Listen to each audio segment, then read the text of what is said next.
Hello guys, welcome back to Watch Time! Today's movie recap will be an action and thriller movie from 2011 called The Mechanic. Warning, there are spoilers ahead. The film opens with a scene where a Colombian cartel leader is swimming, surrounded by his security detail. Suddenly, out of nowhere, he is forcefully dragged underwater by an unseen assailant, struggling to breathe until he succumbs and drowns.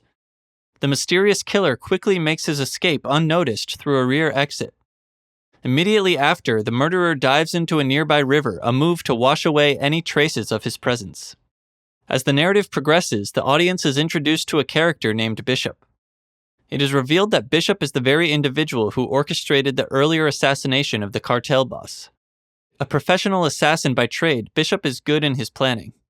He ensures that each execution is carefully strategized to appear as an unfortunate accident rather than a deliberate act of homicide. The following day, Bishop has a meeting with a close associate of his named Harry. It turns out that the murder Bishop committed the day before was carried out at Harry's request, for which Bishop received a substantial sum. Subsequently, Bishop arranges a meeting with his employer, Dean, to discuss the details of a new assignment. During this meeting, Dean reveals the failure of a previous assassination operation in South Africa, which resulted in the deaths of 5 agents. Dean explains to Bishop that the only individuals aware of the South African mission were himself and Harry. He then drops a shocking revelation. Harry has betrayed him by revealing details of the assassination plan to their enemies. To prove his claim, Dean presents evidence of Harry's bank transactions, which clearly show payments received for the leaked information. The gravity of the betrayal leads Dean to assign Bishop a new and deeply personal task, to eliminate his best friend and mentor, Harry. Later that evening, Bishop, grappling with the weight of his assignment, places a call to Harry, who is still at his office. Bishop urgently warns Harry to make his way to the basement, cautioning him that a hitman is on his way to kill him. Trusting Bishop, Harry follows his instructions precisely. He grabs a pair of scissors which he'll need to cut the power, exactly as Bishop directed. He then takes the service elevator down to the basement. Upon reaching the parking lot, Harry discovers his car window is smashed. Looking around, he finds Bishop as the only other person present. It dawns on Harry that he has been set up by Bishop, making it appear that he would die in a supposed car accident. Unwilling to die according to the planned accident, Harry confronts Bishop and bravely asks him to shoot him instead, seeking a more honorable end. Bishop hesitates, torn by the request, but ultimately his commitment to his professional duties takes precedence. With a heavy heart, Bishop fulfills Harry's request and shoots him, resulting in his death. A few days after this incident, Bishop finds himself meeting with Harry's son, Steve. During Harry's funeral, Steve approaches Bishop and asks for a ride home. While they are together, Steve reveals that his father didn't leave him any inheritance. He also shares that his house is about to be taken over by the bank due to unpaid debts. Feeling sympathetic towards Steve, Bishop suggests that they meet at a local dog shelter. There, they end up adopting a dog together. Bishop gives Steve the responsibility of caring for the new dog, explaining that this is part of his preparation to eventually work alongside Bishop. The following day, Bishop instructs Steve to take the dog to a nearby coffee shop, order a coffee, and sit by the window with the dog for an hour. He tells Steve he must repeat this routine daily for the next 3 weeks. As Steve follows through with these tasks, Bishop takes the opportunity to train him in shooting, honing his skills for future challenges.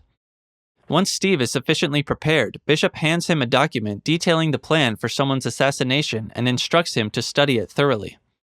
Due to the bank confiscating his house, Steve finds himself living at Bishop's residence.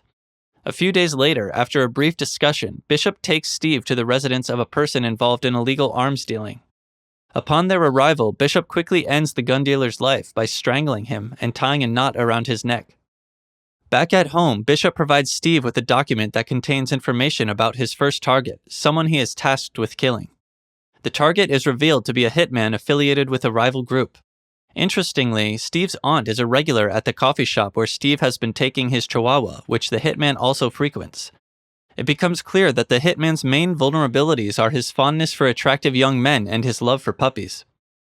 This is precisely why Bishop had earlier instructed Steve to regularly visit the coffee shop with the dog, aiming to facilitate a friendship between Steve and the hitman.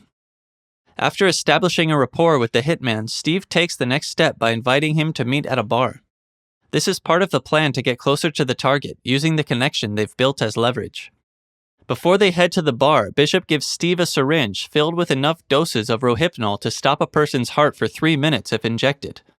However, at the bar, Steve decides against using the drug as instructed by Bishop. Instead, Steve opts for a more direct approach. When invited to the target's house for some risky activities, Steve seizes the opportunity to attack. Initially, Steve struggles to overpower the man, but with a stroke of luck, he manages to deliver a fatal blow and kills the target. A few days later, Dean assigns another mission to Bishop. For this task, Bishop brings Steve along. Their new target is a well-known figure claiming to be a prophet named Andrew. They study his profile carefully and plan to execute him using an injection that would mimic a heart attack. The next day, Bishop and Steve put their plan into action. They sneak into Andrew's apartment through the air ducts. However, the situation inside is not as they expected, leading them to abandon their initial plan of using an injection. Instead, they decide to get Andrew on the spot. After the deed is done, Bishop and Steve quickly flee the scene. Unfortunately, due to Steve's negligence, they are detected, and a gunfight breaks out between them and Andrew's bodyguard. Thanks to Bishop's strategic thinking, they manage to escape and split up. Later, at a station, Bishop unexpectedly encounters one of the 5 agents Dean had mentioned was involved in the South Africa operation. Bishop follows and confronts the agent, discovering the truth. The agent had been bribed by Dean to betray and kill 4 of his colleagues. The agent then manipulated his own death records and started false rumors that Harry had leaked the mission. This was done so Dean could take over the company without any interference from Harry. This revelation leads to a confrontation between Bishop and the agent on a bus, ending with Bishop forcefully ejecting the agent from the bus. Feeling betrayed, Bishop then sends a message to Dean warning him that he is now on Bishop's radar for retaliation. Later that day, Bishop and Steve head back to their place to gather all the necessary equipment to exact revenge on Dean for his deceit. However, a new complication arises when Steve unexpectedly finds his father's favorite gun in a box owned by Bishop. Despite the shock and confusion, Steve tries to remain professional and continues to follow Bishop's commands. Meanwhile, Dean becomes aware that Bishop has pinpointed his location. In response, he exits his office with his entourage in tow. However, their escape is abruptly halted by Bishop and Steve, who block their path with a hijacked truck. Showing no mercy, the duo opens fire, fatally shooting Dean. Having avenged Harry's death, they begin their journey home. On the way, Bishop notices that Harry's gun has found its way into Steve's pocket, realizing that Steve has discovered he was the one who killed his father. While stopping to refuel their car, Steve intentionally allows the gasoline to spill. He then casually walks away and fires at the car, causing it to explode. Steve proceeds to Bishop's house to take Bishop's car. As he drives away, Steve discovers a note from Bishop inside the car. He chuckles upon reading the message, but just moments later, the car he is in explodes. Unknown to Steve, Bishop had anticipated this turn of events and had already jumped out of the car before it blew up. In the final scene of the movie, we see Bishop detonating his house, leaving the wreckage behind as he drives away in another car, marking the end of the film. Thanks for watching. Don't forget to give a thumbs up and subscribe. Take care and see you next time.